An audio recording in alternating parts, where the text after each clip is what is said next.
There is no such thing as a victimless crime. Every crime has a victim, and these victims, they don't have a sanctuary.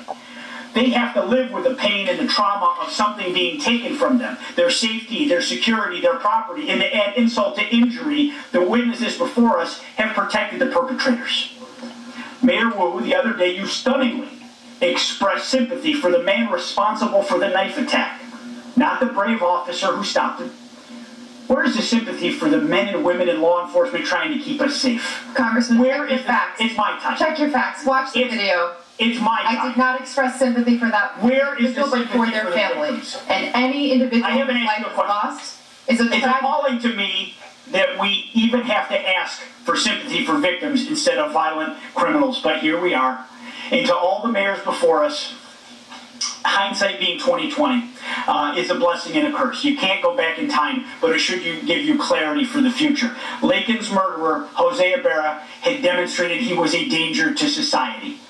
He should have been detained by ICE. I want to ask each of you, yes or no. Do you agree that someone who demonstrates a willingness to harm society should be detained by immigration officials? Mayor Adams. Yes or no? Within the confines and restrictions of the law, yes, I do. Okay. Mayor Someone Johnson. that's committed a crime, yes. Someone that's committed a crime, yes, should be detained, and we would help them. Every violent criminal should be held accountable, and that's why crime is down in the city of Chicago, because we're doing just that. Mayor Wu. If you commit crimes against the people of Boston, you'll be prosecuted. Another yes or no question. Has anything that's happened in this country in the last 3 years given you reason to consider removing sanctuary city status from your communities? Mayor Adams. I'm clear that what we do is prevent some of these crimes from taking place. Mayor Johnson. We think the system that we have works, and we will keep it. Violent crime is down in Chicago because of welcoming city ordinance.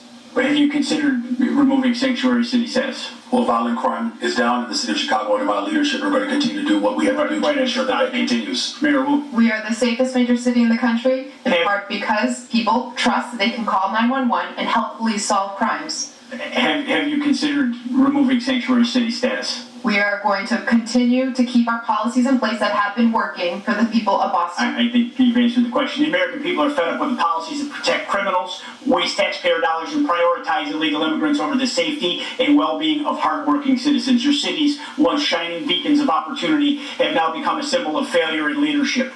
The time for excuses is over, and the American people demand that you take responsibility, abandon these reckless policies, and start putting the safety of your constituents first. And with that, I yield back, Mr. Chairman.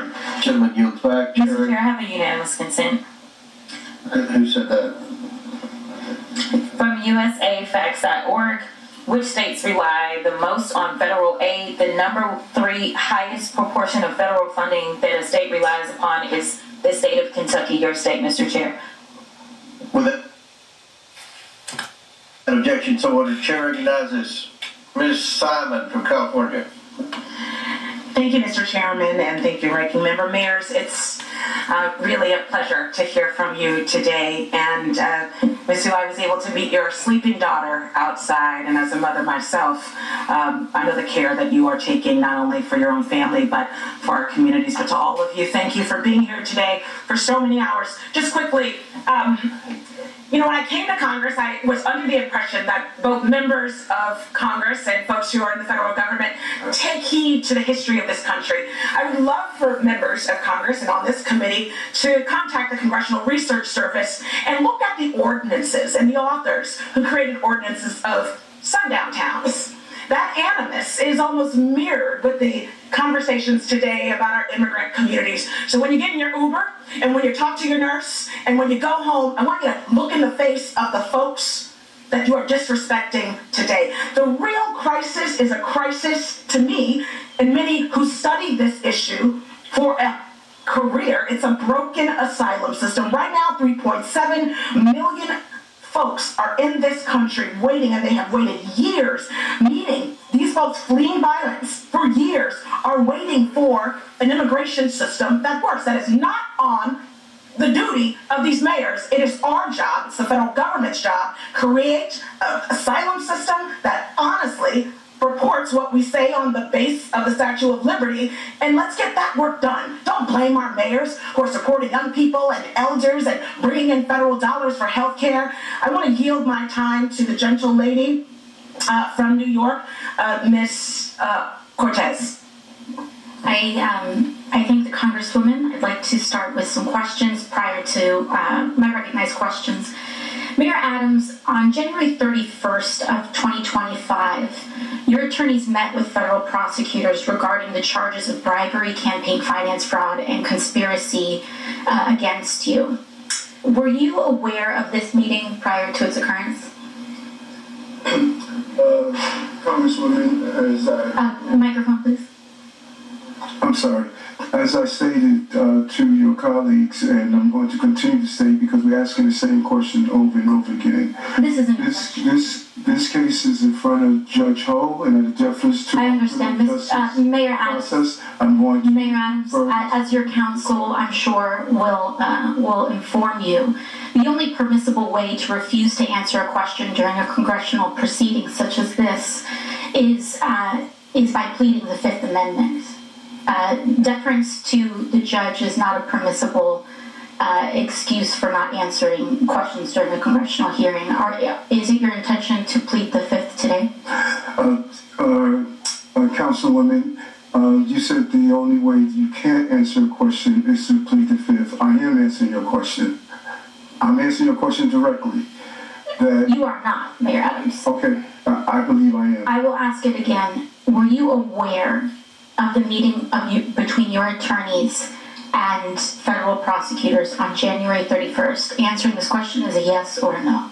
And I'm going to answer it again. Out of deference to Judge Ho, with this case. That is not an answer, Mayor Adams. He is going to deal with the outcome of the case. Mayor Adams, is it your intention to not comply with these questions?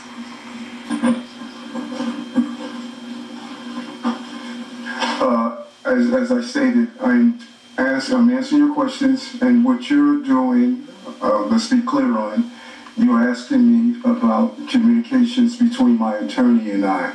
And I don't think it's appropriate to be asking a question between your attorney and I, because we are in a country of law and order. I understand. And your So, Mayor Adams, who is with your your attorney should be respected. Who is your attorney?